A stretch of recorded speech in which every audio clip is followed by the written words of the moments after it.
Hello, everyone. This week, I'm very happy to be welcoming Miss Kelly Yoch.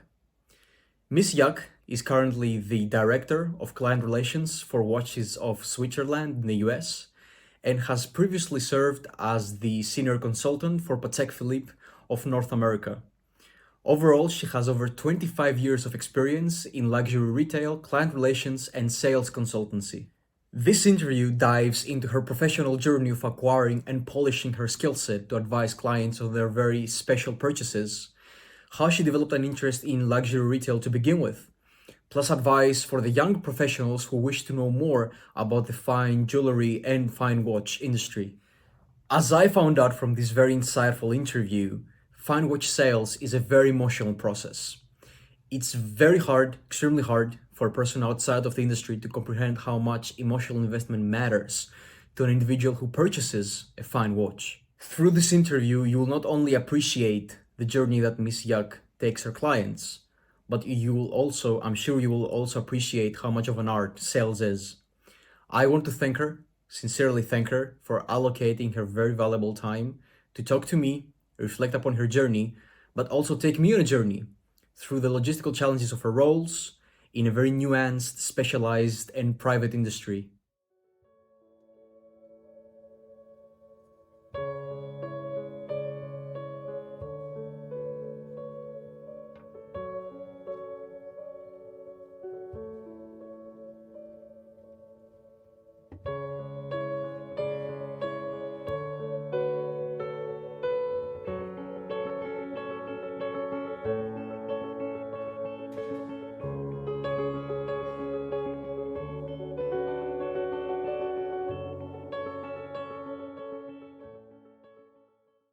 So I want to welcome Ms. Kelly Yoch.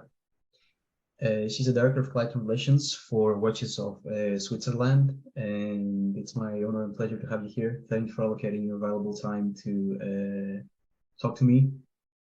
So I was very intrigued by your experience in the bespoke, I would say, clientele, especially with Tiffany and Patek Philippe.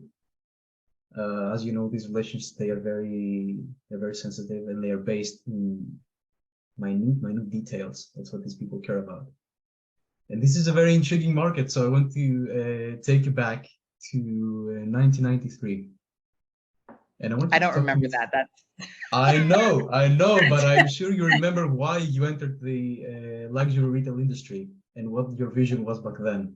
So who was Kelly 25 years ago? so I actually am in this industry purely by mistake. There's I no did way. I don't believe that. I actually did not choose this. But it chose Um, you. so interestingly enough, I graduated from Temple University in Philadelphia with a radio, television, and film degree. I had done stage work. I had gotten my degree and graduated cum laude from Temple to become a TV producer. Mhm. And I was successful. I was doing well in Philadelphia, and the gentleman that I had decided to marry was doing only just a little bit better. So my ex-husband is in radio, and Mhm. his job took him. We did 5 moves in 3 years, and because of his success, um, I lost my way because it was very difficult for me to go to a new market and get into the television industry because they wanted you to start from the bottom. And because of my ego and because I was too proud, I refused to start at the bottom. So every time we did a move, I did what I knew, and that was retail. And I had been in retail since I was 16 years old, and I was good at it. And, my ex-husband said to me, as I was getting more and more frustrated with, what I had gone to school for, my ex-husband said to me, Kelly, it's not shameful what you do. Retail is an actual industry, and people do really well in that industry. And what you need to to decide on is, why don't you just sell what you're passionate about? And I had no experience whatsoever, but I was very passionate about jewelry and watches, because it was something that I had just loved, for lack of better words, I just loved. And so I started with Hamilton Jewelers in Princeton, and I was very fortunate because the vice president hired me, and I was the youngest and the only person that they had ever hired that didn't have a GIA degree. And so they looked at my resume and looked at it from a different point of view. They were really looking for someone that knew retail, and they figured that they could teach everything else. And as long as I had passion and as long as I loved what I did, they could teach me the rest, which is basically what happened. And so they paid for my GIA degree. And they were very kind enough to, the gentleman that hired me, Michael Hopper, is still my mentor to this day. And the gentleman that taught me everything I knew about how to sell, how to develop clientele, and how to do it appropriately. And within 5 years of me being there, I was running his watch department of 23 brands. At that point in time, we had about 23 brands. We're talking about extreme growth in a very short time span. I think it's a testament to your love for retail and to your ability as well. And one question that comes out of this is, there's a standardized template process for salesmen and how they need to do sales. But at your level, I assume there is a level of authenticity that's desired from you, like a connection, emotional connection, and investment to a client and vice versa. How did you build that with your clientele? So the first question that anyone needs to answer them, to themselves, I think in any job is it a job or is it a career? Mm-hmm. And those are two different things, because we can take jobs to pass time. We can take jobs to just put money in our pockets. We can take jobs just to do something and not be bored. But to make a career out of something is totally different. And that's where the difference comes in.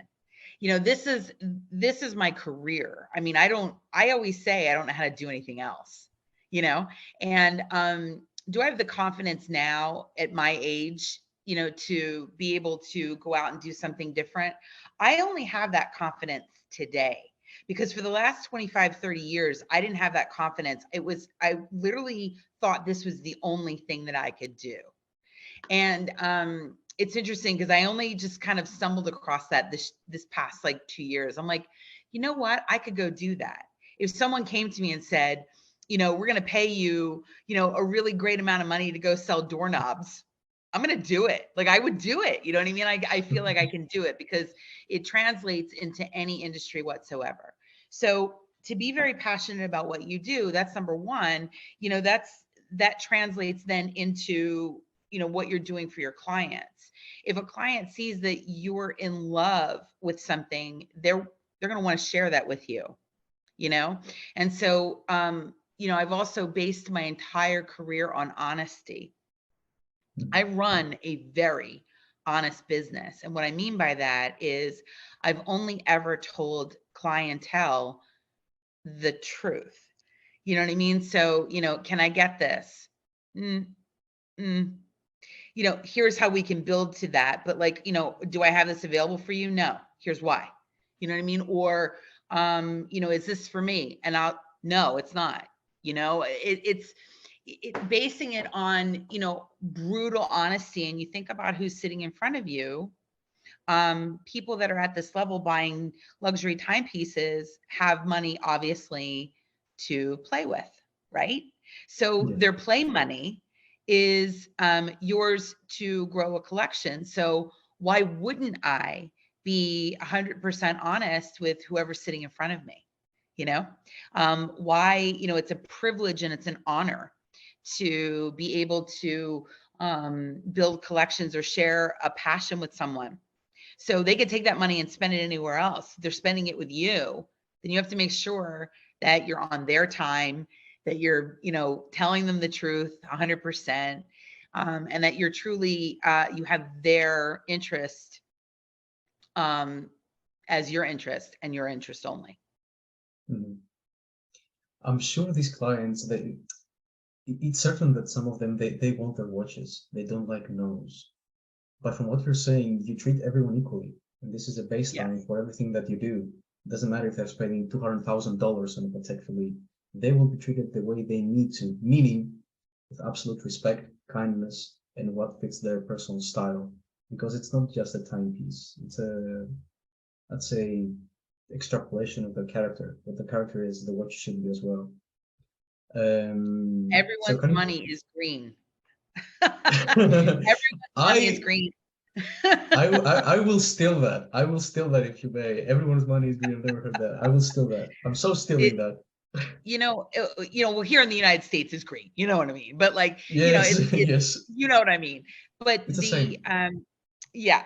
But it's funny because, the retailers that have been doing it wrong, and I'm watching, retailers today still do it wrong. You know, a celebrity crosses your threshold, and then all of a sudden your book, the people that you've waited on for the last 10, 15, 20 years, 3 years, I don't care. You know what I mean? All of a sudden they're not important because a celebrity wants the same thing. Absolutely not. Absolutely not. And I'm watching companies make those mistakes every day. And it's truly sad.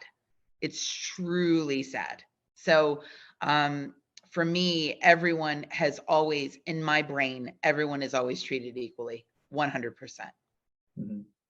I mean, it is a sad thing as you're describing it, but like sales morality is based, I assume, on sales. So they want the sale and they want to satisfy that clientele. So sadly, it will happen. But I think it's very refreshing seeing from you that you want to treat everyone equally.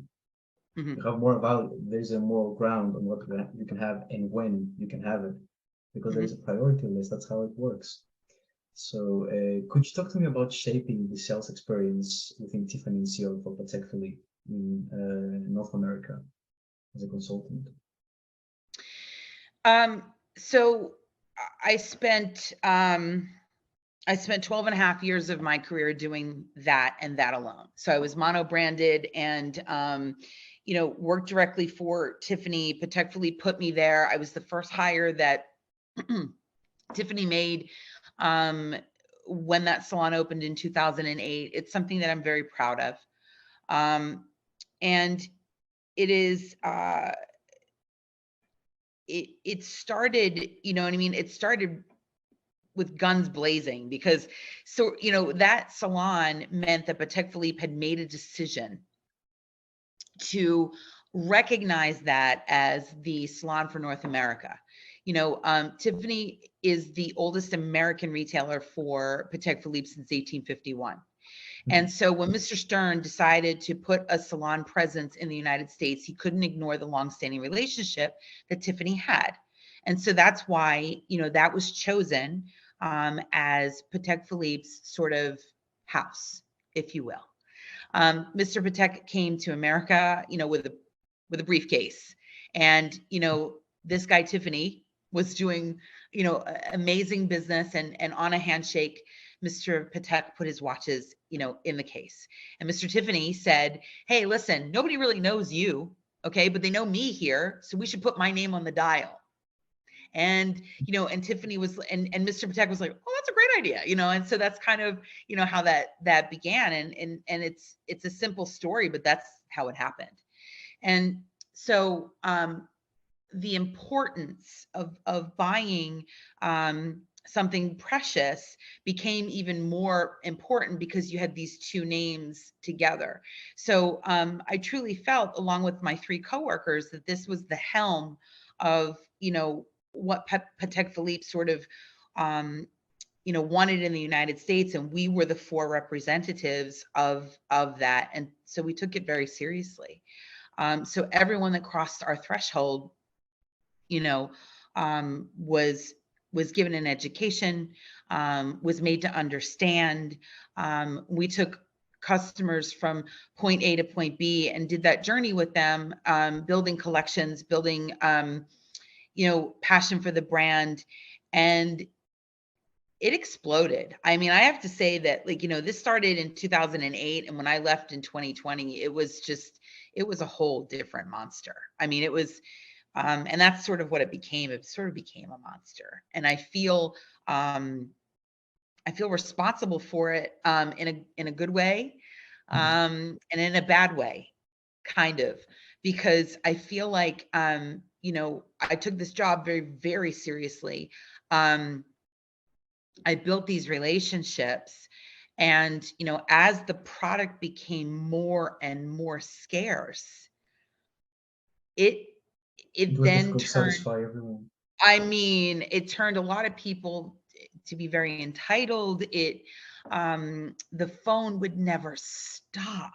And it was like one of those things where, have to have, have to have, have to have. And it was like, you start to lean back and you go, these are watches.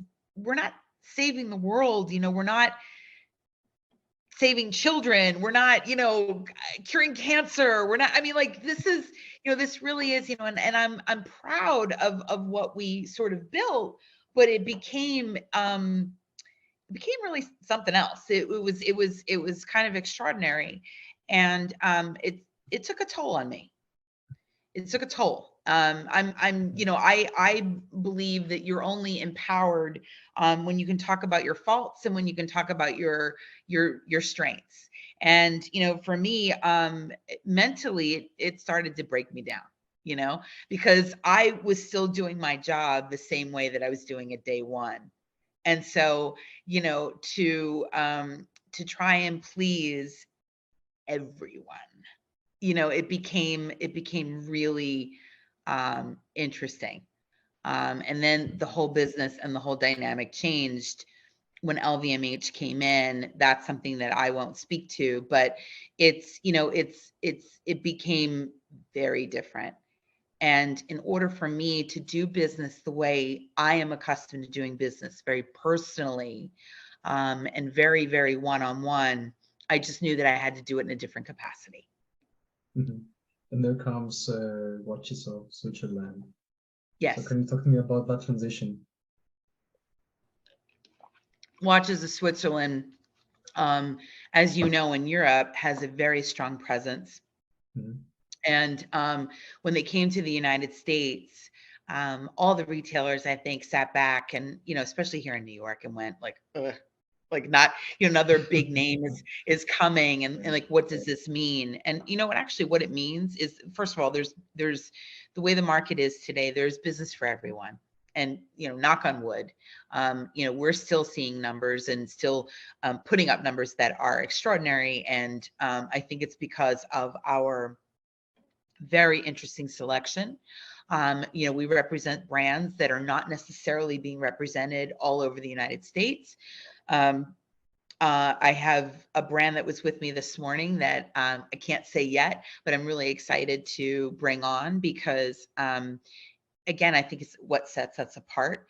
And so this company, the way they go about doing business is truly extraordinary, and they believe in what I do. And so I needed to go to another house where I was welcomed, and to be able to do what I do independently.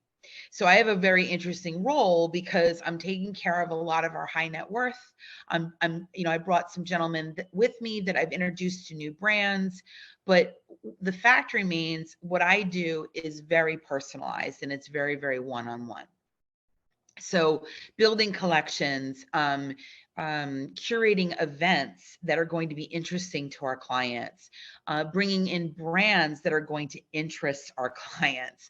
It's ever changing and constantly changing because we need to. We need to be in the forefront of a lot of these collectors' minds. And so bringing the brands in that are going to entice them and thrill them, with my guidance, with our team's guidance, that's what's most important. Mhm. What I'm observing is that you embarked on a very bespoke journey and you want to do it your own way. You don't like the commercialized side of it, even though that's, I mean, it's necessary, it's desired, and some people want it. But Yes. you are adhering to these values. Okay, I want to raise brand awareness, but in my own bespoke way, the way that makes me feel comfortable, the way I love it too. So I think these are invaluable lessons for a young professional who wants to go into the industry, into the commercial industry. You can select both sides from your experience and weigh the positives and negatives, and depending on what you want to do, you can follow a specific path. So, Miss Yak, what can I say? I want to thank you for taking me on Well, that journey. you know, I have to say that if you were to ask me like what's my one piece of advice, and you've said it, you've actually already said it, and it's the bespoke aspect of what you do.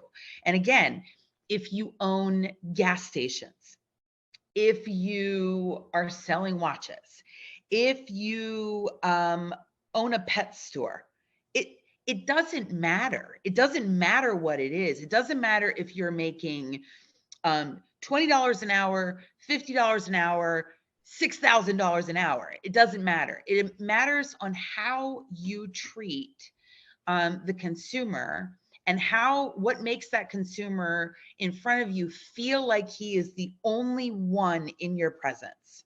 And I say he because I 85 to 90% of my business is male. So I apologize. You know, I mean, I don't mean to. I No, don't you don't mean have to. to. We're just talking facts here. Just Yeah, measurable they're facts. facts. That's You're it. exactly right. But it's true, and it's simply one of those things where no matter what it is that you are doing, you have to infuse your own personality and your own values into what you do, because it's the only thing that's going to set you apart from any other retailer or any other owner. I love how you stand behind what you actually say. You say something, stand behind it immediately. I think that's what makes you being at the top of your game in luxury retail. So, and I think this is that's an irreplaceable interview for every student who will see this and they aspire to have a career. It's not always sunshine and rainbows. You may go Nope. into a tangent, into a role, stay there for 12 years, and you may not like it in the end. And then you have to adjust your scope, shoot again, aim again for something Yes. better. Yes. It's a very exciting journey for me because I believe that everything in life is sales, and whatever you negotiate, this is what you will get. And you're doing people. This is your life basically, and it's something I Yes. would like to do, even though I'm an engineer. So I just go way outside my expertise. But that's why I launched this web page as well. So I'm very conscious of time. Ms. Yak, I want to thank you for allocating your valuable time to talking to me. I really enjoyed it. It's always my pleasure. Anytime. Thank you. So have a beautiful rest of the day. Talk to you You soon. too. Thank Bye. you. Bye. Bye. Bye-bye.